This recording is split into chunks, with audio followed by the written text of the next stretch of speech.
Angat ang ganda ng Pinay sa kabi-kabilang pageant sa probinsya na dinaluhan ng ilang Kapuso stars. Yan ang report ni Justoni Jumamilang GMA Regional TV1, Mindanao. Ang ganda ng 11 kandidata sa Coronation Night ng Mutya ng Malapatan 2024 sa Sarangani. Lalo pang pinagningning sa pagdalo ng ilang Kapuso stars. Hosts ng event sina sparkle artist Rabia Mateo at E.A. Guzman. Hinarana naman ni Rocco Nasino ang mga kandidata.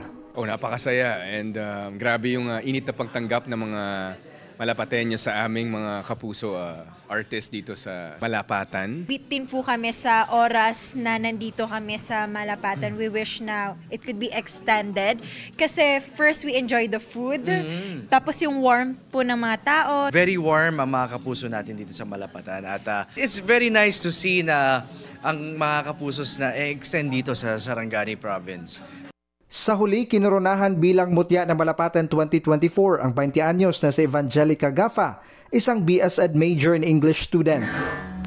Angat na angat din ang ganda ng 13 kandidata sa Miss Tacloban 2024 na isa sa highlight ng Sangyaw Festival at sa ikalawang pagkakataon.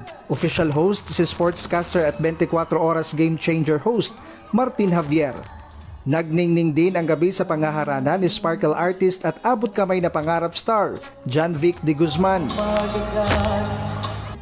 Nagwagi bilang Miss Tacloban 2024 si Crystal Sheen Barredo. It's been an awesome experience, back-to-back years, seeing all of these ladies go through, of course, this journey. Maraming salamat sa mainit na pagtanggap niyo sa akin at sa lahat ng kapusong kasama ko. Looking forward soon na makapag-perform ako ulit. Mula sa GMA Regional TV at GMA Integrated News, Justoni Jumamil, nakatutok 24 oras.